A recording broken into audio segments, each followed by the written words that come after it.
अरे त्रिभुवन विदिता जगता जे करनौआ, त्रिभुवन विदिता जगता जे करनौआ, बड़ा निक लागे राघव जी के गौआ, बड़ा निक लागे राघव जी के गौआ। राम जी का गांव अवधपुरी, अवधपुरी बड़ी प्रिय क्यों? अरे भैया, जहां राम राजा हुए वो प्रिय ही क्यों ना हो। राम पूर्ण परब्रह्म परमात्मा है, और परमात्मा जिस भू पर प्रकट हो वो भू ही धन्य है, वो धरा धन्य है। और अवधपुरी तो धाम है, सप्तपुरियों में एक पुरी है अयोध्यापुरी। और अयोध्यापुरी जहां की गलियन गलियन में श्री राम जी डोले हैं। गलियन गलियन में नहीं डोले, कण कण में ब्रह्म का वास है। लेकिन अयोध्या तो प्रभु श्री राम जी का घर है, निवास है। भैया, निवास में प्रभु श्री राम जी राजा है, सम्राट। एक बात बोले, राजा बहुत हुए, बड़े बड़े राजा हुए, बड़े बड़े उनके नाम हुए, इतने बड़े बड़े राजा हुए कि पूछो मत। लेकिन जब भी राज्य की चर्चा आती है तो राम राज्य की ही चर्चा आती है। क्यों? राम राज्य ही एक ऐसा राज्य हुआ जो सबका कल्याण करता है। राम राज्य ही केवल एक ऐसा राज्य है जिसमें जातिवाद मिट सकता है। राम राज्य ही केवल एक ऐसा राज्य स्थापना है जिसमें पूरे भारत का कल्याण नहीं, पूरे विश्व का मंगल हो सकता है। बोलो जय श्री राम। नहीं दरिद्र को दुखी ना दीना, नहीं को अबुध ना लक्षण हीना। राम जी के राज में चौपाई कहती है राम राज की, नहीं दरिद्र को दुखी ना दीना। कोई दरिद्र नहीं, धनवंता है सब, धनवान। कैसे? एक बार श्री जानकी जी का विचार हुआ कि चलो हम अयोध्या घूम लें। राम जी ने कहा रथ पर चलो, पैदल कहाँ जाओगे? रथ बनाया, मंगवाया। रथ पर श्री जानकी जी प्रभु श्री राम विराजमान भये। अयोध्या वालों को पता लगा, सब पुष्पमाला लेकर के द्वार द्वार पर खड़े हो गए। राम जी मुस्कुराते हुए सबकी तरफ देखते जा रहे। अच्छा, राम जी, हमारे रघुनाथ जी प्रभु श्री राम की एक आदत, जिसकी तरफ देखें उसे लगे सरकार हमारी ही तरफ देख रहे, हमारे ही है। राम जी सबकी तरफ देखते हुए निगाह डालते हुए चले जा रहे। आहा हा। तब तक श्री जानकी जी की नजर फटे हुए कपड़ों में एक स्त्री पर पड़ी। तुरंत रथ को रोक दिया। रोको। अपने मंत्रियों को कहा जाओ, जाकर देखो ये कौन है। आहा। स्त्री पास आई।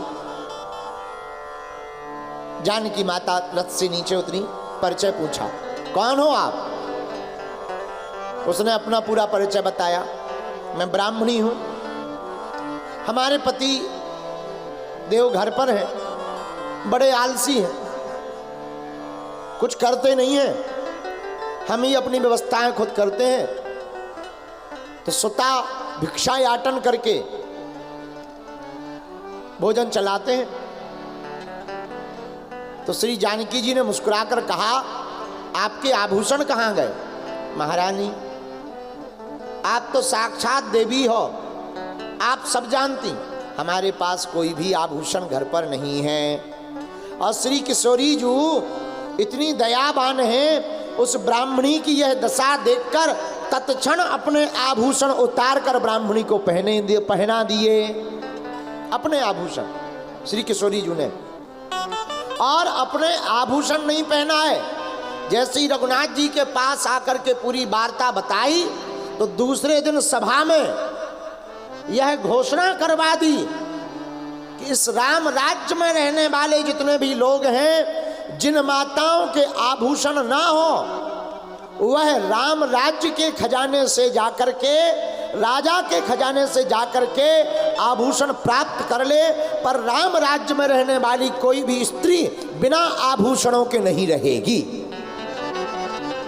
यह राम राज्य है, यह राम राज्य की स्थापना है, कोई दुखी ना रहे इतना। अच्छा एक और है राम राज्य में, एक बात और, आज के जमाने में अगर घोषणा कर दी जाए कि जिसको जो चाहिए सो ले लो, आदमी ले नहीं जाएगा, पीठ पे बांध ले जाएगा। एक आदमी ही खजाना खाली कर देगा। पहले के लोग ईमानदार होते थे, हमने विदेशों में सुना है, एक आध दो जगह देखा है विदेशों में, एक दो जगह, एक दो बार हम गए हैं। विदेशों में दुकान लगी रहती है, वहीं पर बॉक्स लगा रहता है कि आप सामान खरीद लो, रुपया इसमें डाल दो। तो हमने एक बार एक आदमी से कहा हम सामान भर ले लें, रुपया ना डालें तो क्या मशीन पकड़ लेगी? तो मुस्कुराते हुए पीछे से कहा पंडित जी, भारत में संभव है कि सामान ले लेंगे रुपया नहीं डालेंगे, पर यहाँ पर लोग ईमानदार हैं, यहाँ सामान भी लेंगे तो रुपया डालेंगे। उनका बड़ी विचित्र बात है। हम कहा ऐसा तो राम राज्य में था, और यहाँ तो देखो भारत भी कम नहीं, अब सुधर रहा है, पर अपन लोग तो अद्भुती लोग हैं। एक हमारा चेला है चंगीलाल, चंगीलाल गांव में कच्ची बर्फ जानते हो, कच्ची बर्फ का वितरण हो रहा था। चंगीलाल लड़ करके 40 रुपया की बनियान फड़वा ली, पर 3 रुपया की कच्ची बर्फ पूरी लूट कर लाए थे।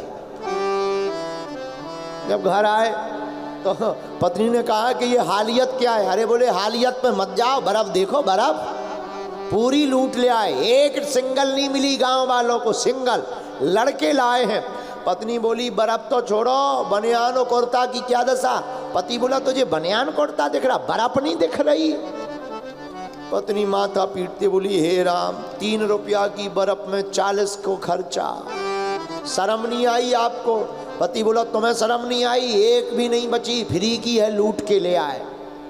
यही हम लोगों का हाल है, फ्री के चक्कर में अपना घाटा करवा देते हैं, लेकिन लूट कर ले जाते हैं। हम तुम्हें ये समझाना चाहते हैं फ्री मिले पर उतना ही पाओ जितनी आवश्यकता हो।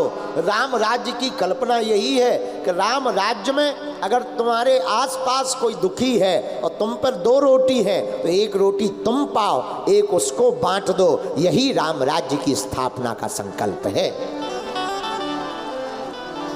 बोलो सीताराम। लेकिन वर्तमान में तो अब ठीक ही है, मांगने वाले भी बड़े खतरनाक होते हैं। अच्छा लेकिन जिनके भाग्य में ना हो उन्हें कुछ नहीं मिलता, जिनके भाग्य में हो उन्हें सब कुछ मिल जाता। एक अंधी बूढ़ी माता जी थी, बूढ़ी अंधी दिखाई नहीं देता। शंकर जी मिल गए, वरदान मांगो। तुम रोज ओम नमः शिवाय करती, वरदान मांगो। अंधी बुढ़िया माता ने सोचा हाँ महाराज। तब तक शंकर जी बोले सुनो माता जी, एक ही वरदान मिलेगा। अब बूढ़ी माता जी ने सोचा हम बूढ़े हैं, अंधे हैं, गरीब हैं और बेटा के बेटा नहीं है, पर वरदान एक मांगने को कहा है। अगर कहेंगे आंखें दे दो तो गरीबी बनी रहेगी और बेटे को संतान नहीं होगी। अगर पोता मांग लेंगे तो गरीबी दूर नहीं होगी, आंखें नहीं आएंगी। पर इतनी चतुर थी वो बुढ़िया रही होगी बड़हलगंज की, इतनी चतुर बुढ़िया, एक वरदान में ही सब मांग लिया। पता है वो क्या बोली? बोली हे शंकर जी, हमारा तो एक ही प्रार्थना है, मैं अपनी इन आंखों से पक्के मकान में अपने पोता को सोने के कटोरा में दूध भात खाते हुए देखूं। ले वरदान एक मांग सब लिया।